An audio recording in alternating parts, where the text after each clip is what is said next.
রাজশাহী বিশ্ববিদ্যালয়ের সমাজবিজ্ঞান বিভাগের অধ্যাপক ডক্টর AKM শফিউল ইসলাম লিলন হত্যা মামলায় 3 জনের মৃত্যুদণ্ড দিয়েছেন আদালত। বাকি 8 জনকে খালাস দেওয়া হয়েছে।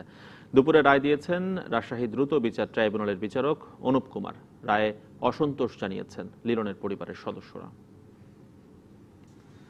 2014 সালের 15ই নভেম্বর বিশ্ববিদ্যালয় সংলগ্ন 14 পাই এলাকায় নিজ বাড়ির সামনে কুপিয়ে হত্যা করা হয় অধ্যাপক শফিউলকে। 2015 সালে জেলা যুবদলের আহ্বায়ক আনোয়ার হোসেন উজ্জ্বল সহ 11 জনের বিরুদ্ধে আদালতে অভিযোগপত্র দেয় পুলিশ।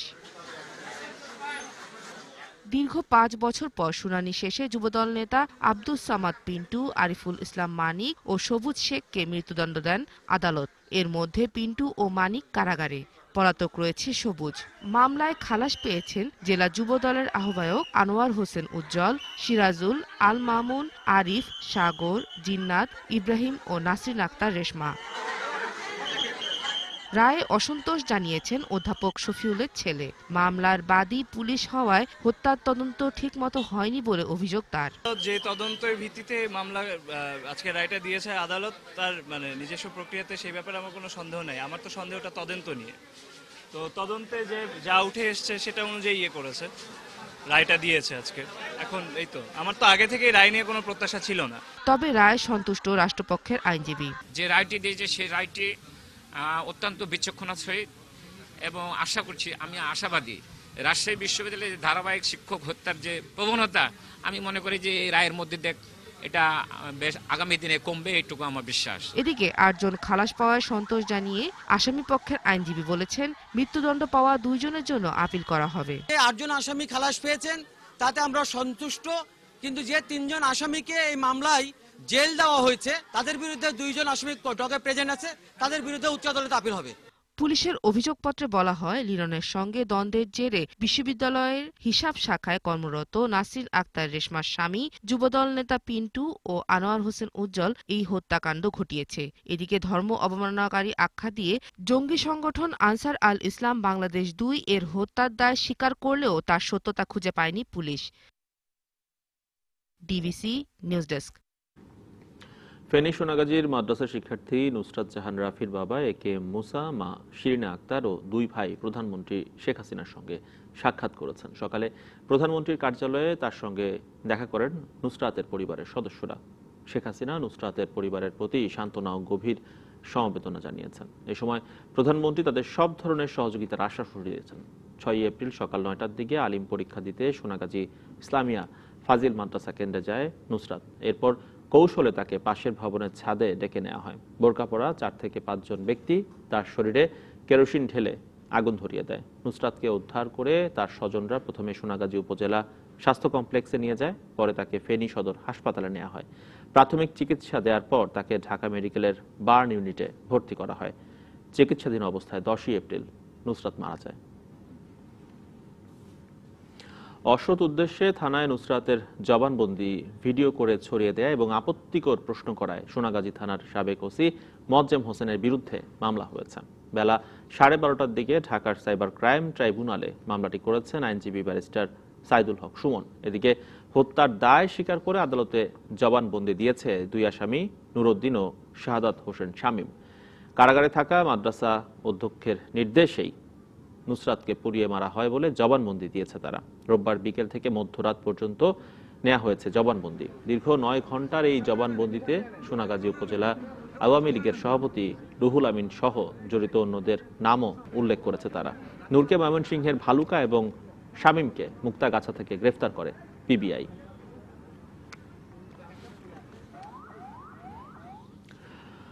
অসৎ উদ্দেশ্যে থানায় নুসরাতের জবানবন্দি ভিডিও করে ছড়িয়ে দেয় এবং আপত্তিকর প্রশ্ন করায় সোনাগাজী থানার সাবেক ওসি মোয়াজ্জেম হোসেনের বিরুদ্ধে ঢাকার সাইবার ক্রাইম ট্রাইব্যুনালে মামলা হয়েছে। এই বিষয়ে জানাচ্ছিলাম আপনাদেরকে, এবং আরও জানাতে আমাদের সঙ্গে সরাসরি যুক্ত হচ্ছেন সহকর্মী জাহিদ হাসান হাইকোর্ট থেকে। জাহিদ, এই যে মামলা হলো সোনাগাজী থানার সাবেক ওসির বিরুদ্ধে, সেই মামলার বিষয়ে বিস্তারিত আমাদেরকে জানান।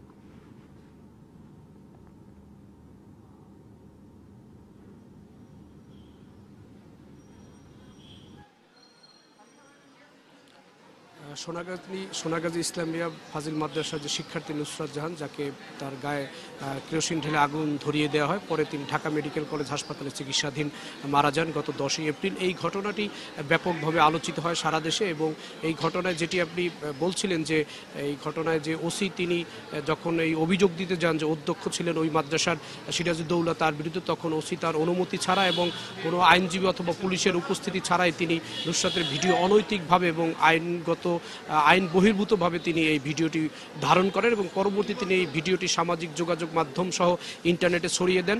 এবং এই বিষয়টি যখন এই ভিডিওটি মানুষের হাতে যখন আসে, তখন বিভিন্ন মহল থেকে এটি নিয়ে সমালোচনা ওঠে এবং প্রশ্ন তোলা হয় যে আসলে তিনি এই ভিডিওটি করতে পারেন কিনা, আইনগতভাবে তার এই সুযোগ আছে কিনা। এবং সেই ভিডিওতে দেখা যায় যে নুসরাত তার যেই যৌন হয়রানি এবং তাকে যে হেনস্থা করা হয়েছে সে বিষয়গুলো তিনি বলার চেষ্টা করছিলেন, এবং তাকে বারবারই ওই তখনকার যে ওসি দায়িত্বে ছিলেন সোনাগাজী থানার মোয়াজ্জেম হোসেন, তিনি বেশ কিছু আপত্তিকরভাবে প্রশ্ন করেন, এবং তার প্রশ্নের ধরনগুলো ছিল খুবই একজন যৌন হয়রানি যিনি শিকার হয়েছেন তার জন্য খুবই অবমাননাকর। এই বিষয়গুলো আদালতের আমলে নিয়েই ব্যারিস্টার সাইদুল হক সুমন, তিনি সুপ্রিম কোর্টের একজন আইনজীবী এবং আন্তর্জাতিক অপরাধ ট্রাইব্যুনালের তিনি প্রসিকিউটর, তিনি ঢাকার যেই সাইবার ক্রাইমস ট্রাইব্যুনাল রয়েছেন সেইখানে তিনি মামলা দায়ের করেছেন। 3টি ধারা এই ওসির বিরুদ্ধে তিনি এখানে উল্লেখ করেছেন, যেই ধারার মধ্যে ওসি যে অপরাধ করেছেন এবং যেটি হচ্ছে ডিজিটাল সিকিউরিটি আইন যেটি করা হয়েছে নতুন, সেই আইনের অধীনেই এই মামলাটি করা হয়েছে এবং এই আইনের অধীনেই তার বিচার হবে। এবং তিনি চেয়েছেন আদালতের কাছে যে ওসি মোয়াজ্জেম হোসেন তিনি তার দায়িত্বে অবহেলা করেছেন এবং তিনি ওই অধ্যক্ষের সাথে যোগ সাজসে এই কাজটি করেছেন, অর্থাৎ এই ভিডিওটি করে মূলত তিনি এই কাজটি অন্যদিকে প্রবাহিত করার চেষ্টা করেছেন, এই ঘটনাটি অন্যদিকে তিনি ধাবিত করার চেষ্টা করেছেন। এই অভিযোগগুলো নিয়েই কিন্তু ব্যারিস্টার সাইদুল হক সুমন যেটি তিনি আমাকে জানিয়েছেন যে এই বিষয়গুলো তিনি আদালতের সামনে তুলে ধরবেন। 2টার পরে এই বিষয়ে শুনানি হওয়ার কথা রয়েছে এবং 2টার পরেই তিনি জানাতে পারবেন যে আদালত থেকে কি আদেশ আসে এই ওসি মোয়াজ্জেম হোসেনের বিরুদ্ধে। যদিও তিনি এই ওসিকে গ্রেফতার করার নির্দেশনা চেয়েছেন আদালতের কাছে, কিন্তু আমরা অপেক্ষা করছি যে আদালত কি ধরনের আদেশ দেয়, তারপরে আমরা জানতে পারবো যে ওসি মোয়াজ্জেম হোসেনের অপরাধটা আসলে কতটা গুরুতর আইনের চোখে এবং তার জন্য আদালত কি ধরনের পদক্ষেপ নিল। জি জাহিদ, ধন্যবাদ আপনাকে। যুক্ত হওয়ার জন্য দর্শক, হাইকোর্ট থেকে যুক্ত ছিলেন সহকর্মী জাহিদ হাসান। বিচারহীনতার সংস্কৃতির কারণে বারবার নুসরাতের মতো হত্যাকাণ্ড সংগঠিত হচ্ছে। ফেনীর সোনাগাজীর মাদ্রাসা শিক্ষার্থী নুসরাত জাহান রাফিকে পুড়িয়ে হত্যার প্রতিবাদে সকালে ঢাকা বিশ্ববিদ্যালয়ের অপরাজয় বাংলার নিচে সচেতন ছাত্র শিক্ষক আয়োজিত মানববন্ধনে কথা বলেছেন বক্তারা। এ সময় তারা বলেছেন, দ্রুত বিচার ট্রাইব্যুনালের মাধ্যমে নুসরাত হত্যার বিচারের সরকারি সিদ্ধান্তের বাস্তবায়ন করতে হবে। মানববন্ধনে অংশ নেন ঢাকা বিশ্ববিদ্যালয়ের বিভিন্ন বিভাগের শিক্ষক ও শিক্ষার্থীরা। নুসরাতের হত্যার পরিকল্পনাকারী, উস্কানিদাতা এবং প্রত্যক্ষ পরোক্ষভাবে জড়িতরা যেন আইনের ফাঁকফোকর গলে বেরিয়ে যেতে না পারে সেদিকে সবাইকে সোচ্চার থাকার আহ্বান জানানো হয়। ধর্ষকের কোনো রাজনীতি পরিচয় থাকতে নেই, সে ধর্ষকই, সে নিপীড়নকারী, সে নির্যাতনকারী। সেই দৃষ্টিভঙ্গি দিয়ে আমি মনে করি দেখা প্রয়োজন। একদিকে আমাদের বিচারহীনতার সংস্কৃতি যেমন তৈরি হয়েছে, এর মূলে কিন্তু রয়েছে আমাদের ক্রিমিনাল জাস্টিস সিস্টেম।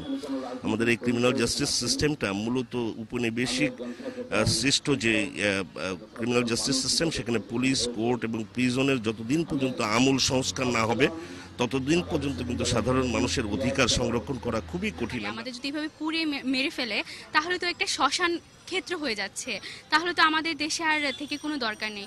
একজন ছাত্রীকে ধর্ষণ করছে এবং সে একজন ধর্ষক হয়ে এই উচ্চ পদে কিভাবে বসলো, এটারও আমরা তদন্ত চাই। জনপ্রিয় সঙ্গীত শিল্পী সুবীর নন্দী গুরুতর অসুস্থ। তাকে রাজধানীর সম্মিলিত সামরিক হাসপাতালের আইসিইউ এর লাইফ সাপোর্টে রাখা হয়েছে। আইএসপিআর জানিয়েছে, রোববার রাত 10:30টায় সিএমএইচে ভর্তি হন সুবীর নন্দী। তিনি আগেই হৃদরোগে আক্রান্ত হন। হাসপাতালে আসার কিছুক্ষণ পর তাকে লাইফ সাপোর্টে নেওয়া হয়। সুবীর নন্দীকে 72 ঘন্টা নিবিড় পর্যবেক্ষণে রাখা হয়েছে। 66 বছর বয়সী সুবীর নন্দী দীর্ঘদিন ধরে কিডনি জটিলতায় ভুগছেন। নিয়মিত ডায়ালাইসিস করতে হচ্ছে তাকে। দীর্ঘ 40 বছরের ক্যারিয়ারে সুবীর নন্দী গেয়েছেন 2,500-এরও বেশি গান। 1981 সালে সুবীর নন্দীর গানের একক অ্যালবাম বাজারে আসে। 1976 সালে সূর্যগ্রহণ চলচ্চিত্রে প্রথম প্লেব্যাক করেন সুবীর নন্দী। 4 বার পেয়েছেন জাতীয় চলচ্চিত্র পুরস্কার।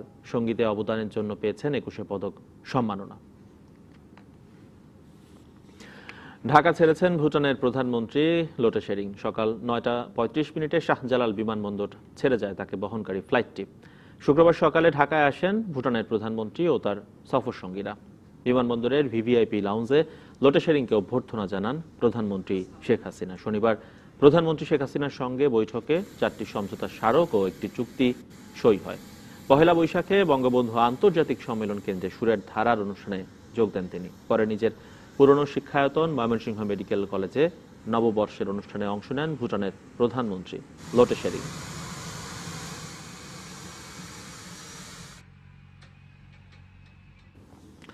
দর্শক, নারায়ণগঞ্জের রূপগঞ্জে বিআইডব্লিউটি এর উচ্ছেদ অভিযান চলছে। সেখানে রয়েছেন আমাদের সহকর্মী সাইফুল জুয়েল, তিনি সরাসরি যুক্ত হচ্ছেন আমাদের সঙ্গে। জুয়েল, অভিযান আজকে কতক্ষণ চলবে এবং এখনো পর্যন্ত অভিযানের বিস্তারিত সম্পর্কে আমাদেরকে জানান।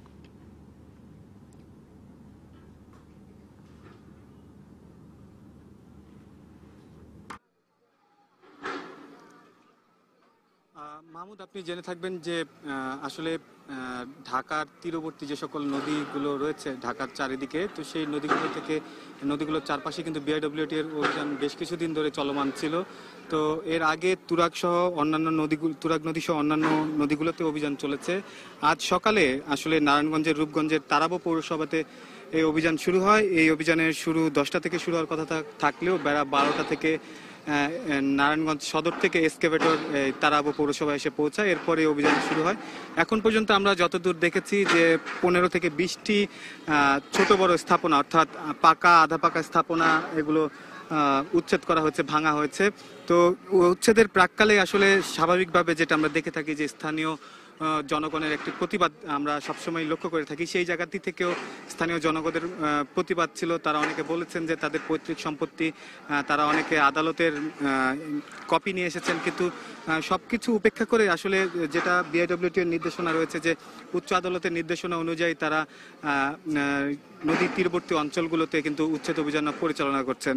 আর আপনাকে জানিয়ে রাখি যে আজ থেকে শুরু হয়ে আগামী 10 দিন এই অভিযান চলমান থাকবে।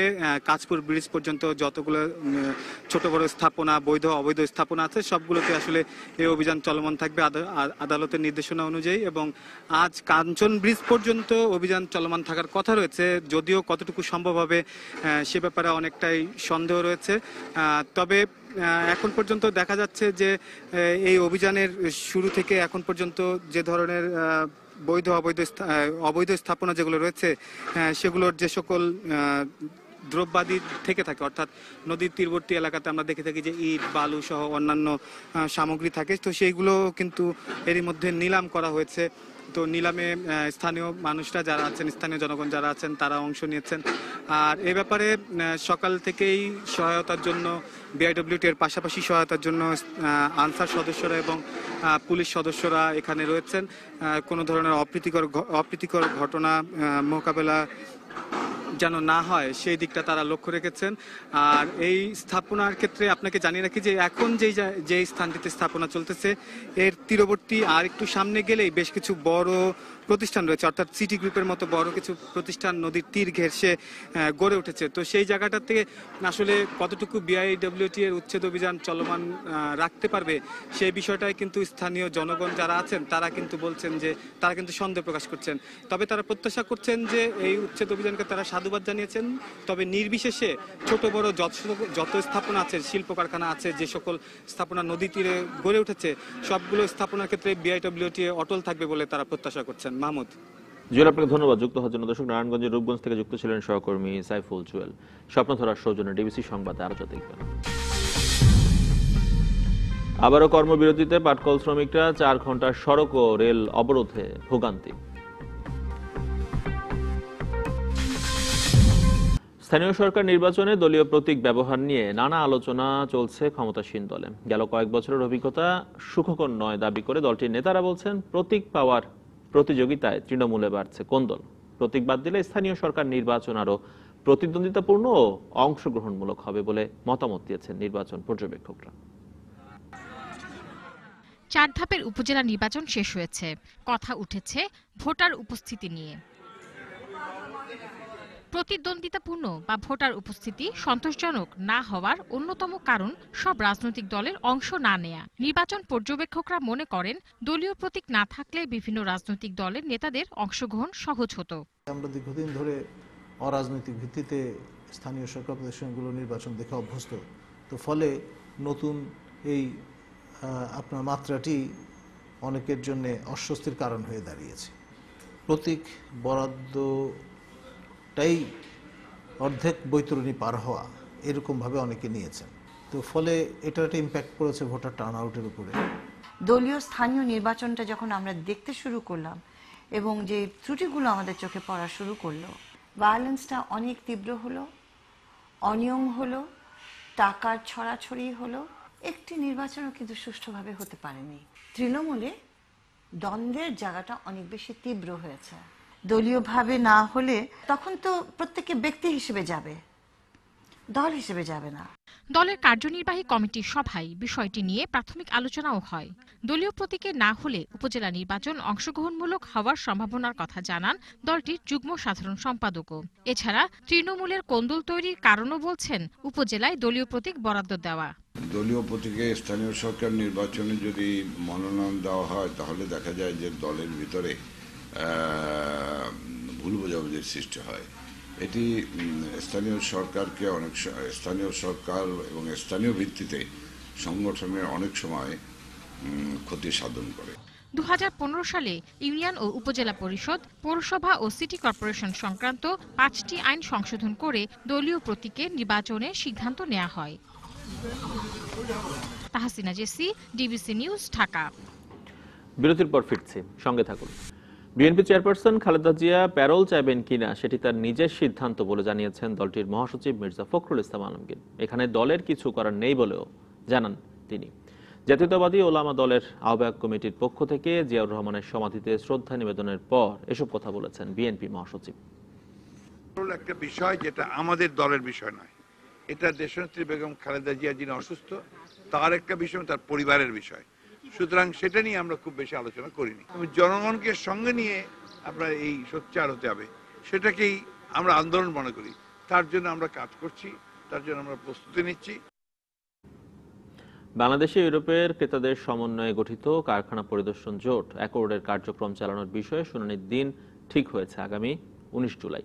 এই সময়ের মধ্যে সমঝোতায় আসতে অ্যাকর্ড ও সরকার পক্ষকে বলেছে আদালত। প্রধান বিচারপতি সৈয়দ মাহমুদ হোসেনের নেতৃত্বে 4 সদস্যের আপিল বেঞ্চ এই আদেশ দিয়েছে। এর ফলে 19 জুলাই পর্যন্ত কার্যক্রম চালিয়ে যেতে পারবে অ্যাকর্ড। এর আগে হাইকোর্ট এক রায়ে গত বছরের 30 নভেম্বরের মধ্যে কার্যক্রম গুটিয়ে নিতে অ্যাকর্ডকে নির্দেশ দেয়। এই সময় পর্যন্ত সরকার গঠিত ট্রানজিশন মনিটরিং কমিটির তত্ত্বাবধানে কাজ করতে বলা হয়েছিল তাদেরকে। তবে 30 নভেম্বরের আগেই তাদের কার্যক্রম চালিয়ে যাওয়ার যুক্তি তুলে ধরে আদালতে আবেদন করে অ্যাকর্ড। এ নিয়ে এরই মধ্যে বেশ কয়েক দফা শুনানি শেষ হয়েছে। মজুরি কমিশন কার্যকর, বকেয়া মজুরি বেতন পরিশোধ সহ 9টি দাবিতে ফের কর্মবিরতিতে রাষ্ট্রায়ত্ত পাটকল শ্রমিকরা। চট্টগ্রাম, খুলনা সহ বিভিন্ন এলাকার সড়ক ও রেলপথে 4 ঘন্টার অবরোধ কর্মসূচি পালন করেছেন তারা। বিকেলে শ্রম প্রতিমন্ত্রীর সঙ্গে শ্রমিক নেতাদের বৈঠক হওয়ার কথা রয়েছে। সকাল 6টা থেকে শুরু হয় 96 ঘন্টার এই কর্মবিরতি। সকাল 8টায় চট্টগ্রাম, খুলনা, ঢাকার ডেমরা সহ বিভিন্ন এলাকায় সড়ক ও রেলপথ অবরোধ করেন শ্রমিকরা। এর ফলে খুলনা ও চট্টগ্রামের সঙ্গে সারা দেশে রেল যোগাযোগ বন্ধ ছিল। এতে ভোগান্তিতে পড়েন যাত্রীরা। এর আগে 2রা এপ্রিল থেকে 4ঠা এপ্রিল অবরোধ কর্মসূচি পালন করে পাটকল শ্রমিকরা। 10ই এপ্রিল ঢাকায় বিজেএমসির সঙ্গে বৈঠকে কোনো ফলাফল না আসায় আবারও কর্মসূচি দেয় পাটকল শ্রমিকরা। এছাড়া 26শে এপ্রিল শ্রমিক সমাবেশের পর 27 থেকে 29শে এপ্রিল আবারও 6 ঘন্টা করে সড়ক ও রেলপথ অবরোধের ঘোষণাও দিয়েছেন তারা।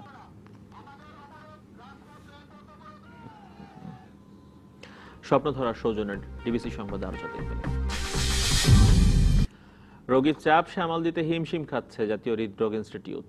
হাসপাতালের বেসমেন্টে খোলা হয়েছে মহিলা ওয়ার্ড, যা অগ্নি ঝুঁকিপূর্ণ চিহ্নিত করেছে ফায়ার সার্ভিস।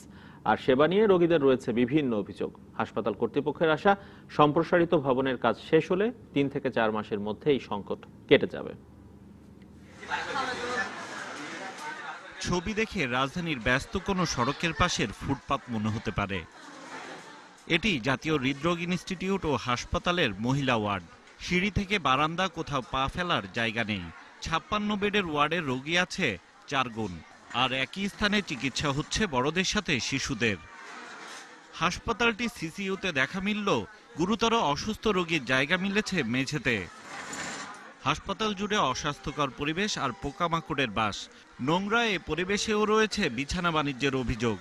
সিট আর স্যার এইগুলি বলতে পারি না, সিট কি ভিতরে সিট আমার দিবে কি না, না এখানে রাখবে, এইটাও জানি না। এখানে আজকে আমি প্রশ্ন করার পরে বলছি যে আপনি আরো 2-1 দিন থামন লাগবো। গলায় পাড়া দিয়ে টাকা নেয়, তারপরে মনে করেন সিট ভিতরে বিক্রি হয় 200 টাকা ছাড়া 500 টাকা ছাড়া কোনো সিট দেয় না। এর আগেও একদিন ভর্তি ছিলাম, রিলিজ দিছিল, রিলিজের ছাড়পত্র নেওয়ার সময় টাকা দেন, আবার সিট বিক্রি হয় 500 টাকা, একদিন থাকার পর আবার লোক নামাই দেয়। সবসময় ভিজিলেন্স রাখা হচ্ছে। তারপরে যদি ছোটখাটো কোনো যদি অভিযোগ হয়ে থাকে তাহলে যদি এটা আমরা অভিযোগ ফেলা হয় তাহলে সঙ্গে সঙ্গে তাৎক্ষণিক অ্যাকশন নিচ্ছি। প্রতিদিন আমাদের বেডের তুলনায় 3 গুণ রোগী ভর্তি হয়, তাই 3 গুণ রোগীকে যদি আমার জায়গা দিতে হয় তাহলে তো আমাকে ফ্লোরে রাখা ছাড়া আমাদের কোনো অপশন নাই। হাসপাতালের বেসমেন্টে চলছে মহিলা হৃদরোগীদের চিকিৎসা, যা অগ্নিঝুঁকিপূর্ণ হিসেবে চিহ্নিত করেছে ফায়ার সার্ভিস। দ্রুতই এই সমস্যাগুলো সমাধানের আশ্বাস হাসপাতাল কর্তৃপক্ষের। নিচের একটা ওয়ার্ড আমাদের আছে, যেটা হলো কি মনে হয়েছে যে এই ওয়ার্ডটা হলো কি স্বাস্থ্যসম্মত না এবং ফায়ারের জন্য সেটাকে আমরা ভার্টিক্যাল এক্সটেনশন হলে আস্তে আস্তে ওটাকে আমরা রুগী স্থানান্তরিত করব, টাইমিংয়ের জন্য এগুলো থাকবে আর কি। হৃদরোগীদের বাড়তি চাপ সামাল দিতে 414 বেডের এই হাসপাতালটিকে 1250 বেডে উন্নীত করার কাজ করছে সরকার। হিমেল মাহবুব, ডিভিসি নিউজ, ঢাকা। সিগারেট বা তামাক পণ্য থেকে সরকার কর বাবদ যা আয় করে তার চেয়ে অনেক বেশি ব্যয় হয় তামাকজনিত রোগের চিকিৎসায়। অর্থনীতিবিদরা বলছেন, দাম বাড়িয়ে সিগারেট ক্রয় ক্ষমতার বাইরে নিয়ে গেলেই প্রাণঘাতী ধূমপান কমবে অনেকাংশে। তাদের অভিযোগ, সিগারেটের দাম বাড়ানোর কৌশলে রাজস্ব বোর্ড বরাবরই সমঝোতা করে চলছে আর হুমকি বাড়ছে জনস্বাস্থ্যের। নিরাপত্তারক্ষী খায়রুদ্দিন সত্যিকার বয়সের তুলনায় একটু বেশি বয়স্ক মনে হচ্ছে তাকে। আয় কম, কিন্তু আছে ধূমপানের নেশা, তাই সস্তা সিগারেটেই আসক্ত তিনি। খাওয়া দাওয়ার পরে না খেলে ভালো লাগে না। সিগারেটের দাম বাড়ে, সিগারেট খাবেন না বাদ দিবেন? কমাই দিন। বাংলাদেশে ঠিক কত লোক ধূমপান করে তার পরিসংখ্যান না থাকলেও পরিস্থিতিটা উদ্বেগজনক। গবেষণা বলছে, গত অর্থবছরে তামাক খাত থেকে সরকার কর পেয়েছে 22,866 কোটি টাকা, যা মোট রাজস্বের 11%। কিন্তু এই সময়ে তামাক সেবনের ফলে রোগ ব্যাধি সারাতে খরচ হয়েছে 30,570 কোটি টাকা। লোকসান জিডিপির 1.4%। ধূমপানের ফলে ক্যান্সার, স্ট্রোক, হৃদরোগ, যৌন অক্ষমতা সহ বহু ধরনের রোগ হয়। মেডিকেল গবেষণায় এটা প্রমাণিত। অর্থনীতিবিদরা বলছেন, কর বাড়িয়ে সিগারেটের দাম বাড়ালে কমবে ধূমপান ও ধূমপায়ীর সংখ্যা। এমনভাবে আমাদেরকে কর কাঠামোটাকে সাজাতে হবে যেন আলটিমেটলি আমাদের যে কর ভারটা সেটা সিগারেট, বিড়ি, জর্দা, গুল সবগুলোর উপর সমান থাকে, যেন ভোক্তা এক ধরনের প্রোডাক্ট থেকে আরেক ধরনের প্রোডাক্টে সে যেন সুইচ করতে না পারে। বর্তমানের স্তরভিত্তিক কর কাঠামোতে সিগারেটের দাম বাড়ালে সিগারেট কোম্পানিও লাভবান হয়। দামের এই স্তর তুলে দিয়ে বা কমিয়ে প্যাকেট প্রতি উচ্চ হারে নির্ধারিত কর আরোপের পরামর্শ দিয়েছেন বিশেষজ্ঞরা। আমাদের হাত দিতে হবে বেস ভ্যালু। ভিত্তি যদি ছোট হয়, আপনি 100% 10 টাকার 100% বাড়লে 20 টাকা, তো that is still low. British American tobacco বা ঢাকার টোবাকো, এখন তো জাপান টোবাকো আসছে, তো এরা ভেরি পাওয়ারফুল। যারা আইন প্রণয়ন করে বা আমলাদের, এদের মধ্যে তো সমস্যা আছে। সম্প্রতি প্রাক বাজেট আলোচনায় সিগারেট কোম্পানিগুলোকে রপ্তানির সুযোগ দেওয়ার মনোভাব দেখিয়েছে রাজস্ব বোর্ড। তামাক বিরোধী সংগঠনগুলো বলছে, এতে বেড়ে যাবে তামাক চাষ, ক্ষতিগ্রস্ত হবে খাদ্য নিরাপত্তা, আর 2040 সালের মধ্যে তামাক মুক্ত বাংলাদেশ গড়ার উদ্যোগও ভেস্তে যাবে। ইব্রাহিম পাঠান, ডিবিসি নিউজ, ঢাকা। আরো একটি বিরতি, সঙ্গে থাকুন। চট্টগ্রামের পটিয়ায় বৈশাখী মেলায় বন্ধুর সঙ্গে ঘুরতে গিয়ে ধর্ষণের শিকার হয়েছে এক কিশোরী পোশাক কর্মী। মুমূর্ষু অবস্থায় তাকে চট্টগ্রাম মেডিকেলে ভর্তি করা হয়েছে। পুলিশ জানিয়েছে, বিসিক এলাকায় একটি পোশাক কারখানায় চাকরি করে ওই কিশোরী। কারখানার গাড়ি চালক রিপনের সঙ্গে কিশোরী বেড়াতে বের হলে রিপন তাকে একটি আবাসিক হোটেলে নিয়ে গিয়ে ধর্ষণ করে। পরে কিশোরীকে পটিয়া উপজেলা স্বাস্থ্য কমপ্লেক্সে নিয়ে যাওয়া হয়। অবস্থার অবনতি হলে তাকে চট্টগ্রাম মেডিকেলে পাঠানো হয়। তবে হোটেলের নাম ঠিকানা কিছুই জানাতে পারেনি মেয়েটি। কিশোরীর পরিবারের অভিযোগ, বৈশাখী মেলায় যাওয়ার কথা বলে তাকে ধর্ষণ করা হয়েছে।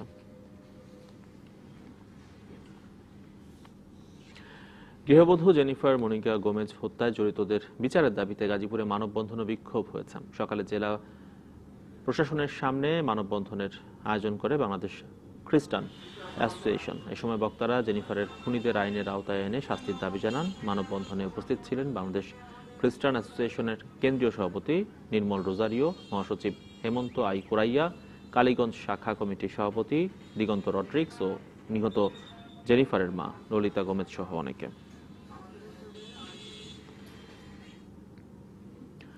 নির্ধারিত সময়ে কর্মস্থলে থাকছেন না ঝিনাইদহ সদর হাসপাতালের বেশিরভাগ চিকিৎসক, এতে চরম ভোগান্তিতে পড়ছেন রোগীরা। গত মাসে 13 জন চিকিৎসককে শোকজ করেছে কর্তৃপক্ষ।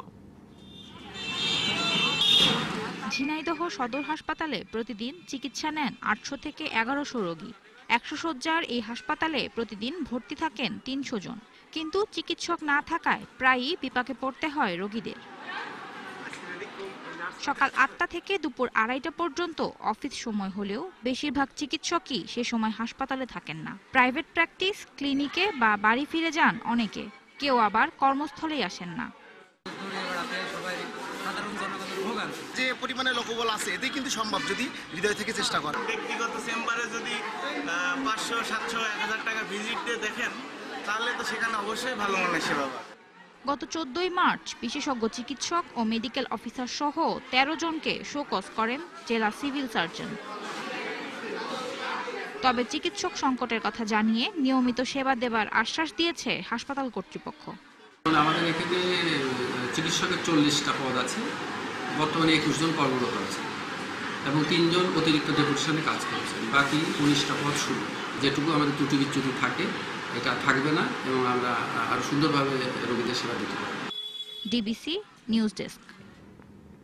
মাদারীপুর নারী উন্নয়ন সংস্থা মানুষ নামে একটি এনজিওর বিরুদ্ধে ভিজিটি কার্ডধারীদের সঞ্চয়ের লাখ লাখ টাকা আত্মসাতের অভিযোগ উঠেছে। এতে ভিজিটি কার্ডধারীদের মধ্যে ক্ষোভের তৈরি হয়েছে, তবে দোষীদের বিরুদ্ধে ব্যবস্থা নেওয়ার আশ্বাস দিয়েছেন জেলা মহিলা বিষয়ক কর্মকর্তা।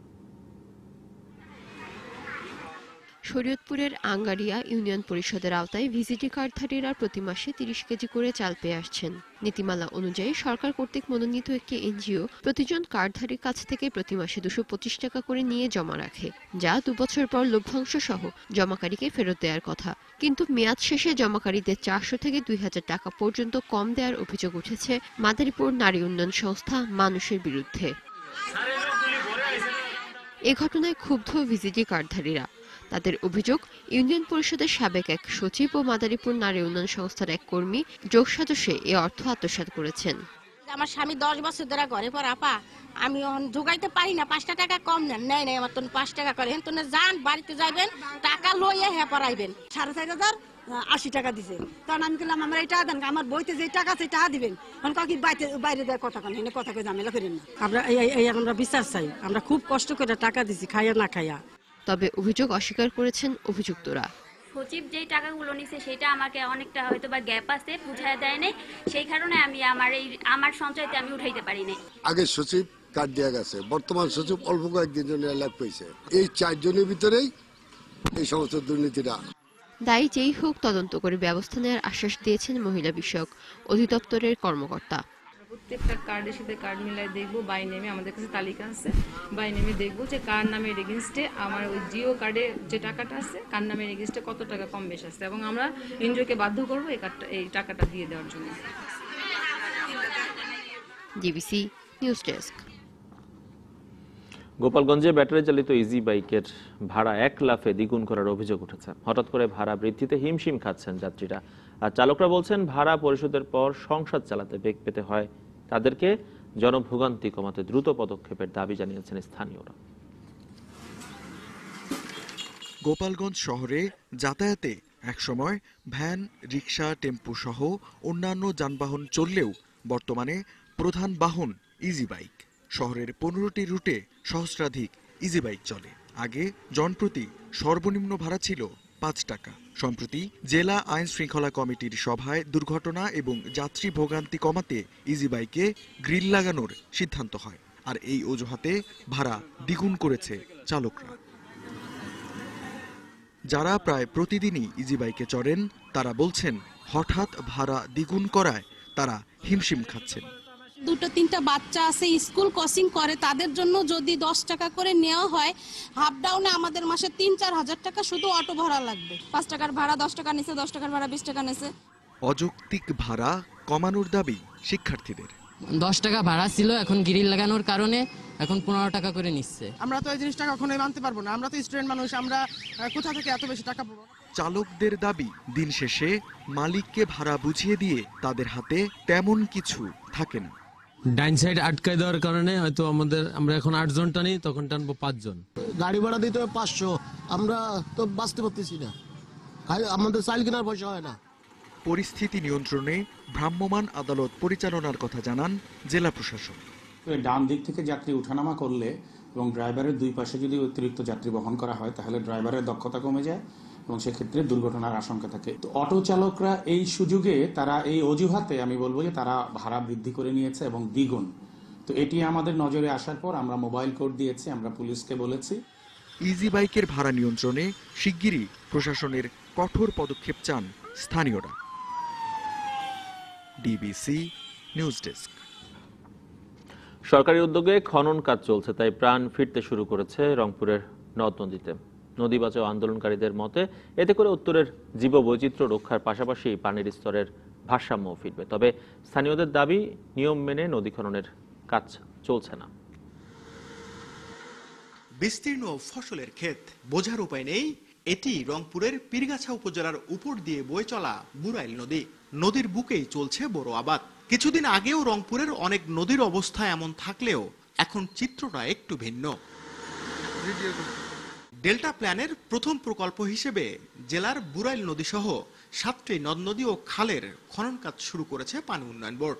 স্থানীয়রা বলছেন সঠিক উপায়ে খনন কাজ হচ্ছে না, হলে নদীগুলো গুরুত্বপূর্ণ ভূমিকা রাখবে কৃষি অর্থনীতিতে। চারপাশে পাড় ভাঙে যাচ্ছে, তারপরে জমিতে কোথাও উঁচু কোথাও নিচু, পাড়টা ঠিক মতো বাঁধা হয়নি। মনে করো ঠিকভাবে মাটি পায় নাই, মাটি না পাওয়ার কারণে ওই মোকাগুলো যাচ্ছে ভাঙ্গি। উপকার ইনশাল্লাহ যাই হোক ভালো হবে, মাছের চাষ হবে, এখন হাঁস মনে করো হাঁসের খামার করা যাবে। তবে পানি উন্নয়ন বোর্ডের দাবি, নকশা অনুযায়ী স্বচ্ছভাবে খনন কাজ সম্পন্ন করা হবে। আমাদের এখানে যে খনন প্রক্রিয়া একেবারে স্বচ্ছ, এবং এখানে একটি বিষয় বলে রাখি যে IWM এবং পানি উন্নয়ন বোর্ডের নিজস্ব টাস্কফোর্স কর্তৃক এই মাটিগুলোর প্রি ওয়ার্ক এবং পোস্ট ওয়ার্ক নেওয়া হবে। নদী রক্ষা আন্দোলনকারীদের মতে নদীগুলো খননের মধ্য দিয়ে জীববৈচিত্র্য রক্ষা সহ বন্যার কবল থেকে রেহাই পাবে উত্তরের মানুষ। এই নদীগুলো যদি খনন করা যায়, অবৈধ উচ্ছেদ যারা আছে করে তাদের তালিকা প্রণয়ন করা যায়, মাছের আধারটা গড়ে উঠবে এবং নদীটা পরিশুদ্ধ হবে। এবং এই নদীকে যদি বাঁচাতে না পারি তাহলে এই অঞ্চলের জীবনকেও আমরা বাঁচাতে পারবো না।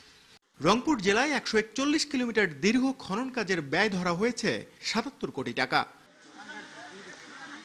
Nazmul Islam Nishat, DBC news, Rangpur. আরো একটি বিরতি, সঙ্গে থাকুন। আপনারা দেখছেন ডিবিসি সংবাদ, সঙ্গে রয়েছে এজি মাহমুদ।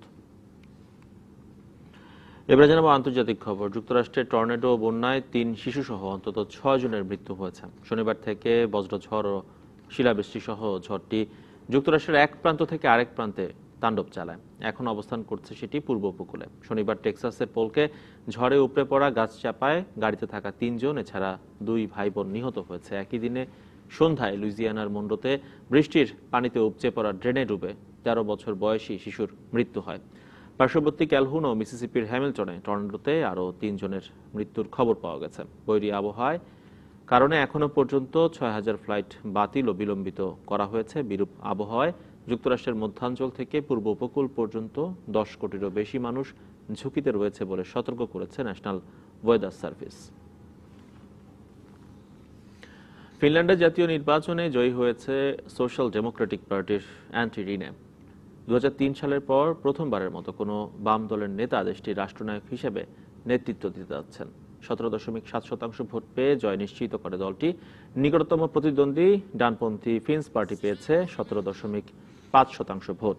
আর বিদায়ী প্রধানমন্ত্রী জুহা সিপিলার দল সেন্টার পার্টি পেয়েছে 13.8% ভোট। ফলাফল ঘোষণার পর অ্যান্টি রিনে বলেছেন, 1999 সালের পর প্রথমবারের মতো ফিনল্যান্ডের সবচাইতে বড় দল সোশ্যাল ডেমোক্রেটিক পার্টি। নির্বাচনে ভোটের হার 72%। 200 আসনের মধ্যে 40 আসন পেয়ে জয় পেয়েছে দলটি, যা ফিন্স পার্টির চেয়ে মাত্র 1টি আসন বেশি। ভেনেজুয়েলার প্রেসিডেন্ট নিকোলাস মাদুরোকে জবাবদিহিতার আওতায় আনতে সব ধরনের রাজনৈতিক ও অর্থনৈতিক চাপ প্রয়োগ করা হবে বলে জানিয়েছেন যুক্তরাষ্ট্রের পররাষ্ট্রমন্ত্রী মাইক পম্পেও। এছাড়া তিনি ভেনেজুয়েলার চলমান সংকটের জন্য মাদুরোকেই দায়ী করেছেন। রোববার কলম্বিয়ার ভেনেজুয়েলার সীমান্ত পরিদর্শনের সময় একথা বলেছেন পম্পেও। তিনি আরো বলেছেন, মাদুরোকে সমর্থন দেয়ায় কিউবা ও রাশিয়াকে কড়া মূল্য দিতে হবে। এর আগে নির্বাচনে কারচুপির অভিযোগ ও অর্থনৈতিক সংকটের মুখে ভেনেজুয়েলায় সরকার বিরোধী বিক্ষোভ শুরু হয়। বিক্ষোভ চলাকালীন 23 জানুয়ারি নিজেকে অন্তর্বর্তীকালীন প্রেসিডেন্ট ঘোষণা করেন বিরোধী দলীয় নেতা হুয়ান গুইদো। যুক্তরাষ্ট্র সহ 50টিরও বেশি দেশ গুইদোকে সমর্থন দিলেও মাদুরোকে সমর্থন দেয় তুরস্ক, রাশিয়া ও কিউবা।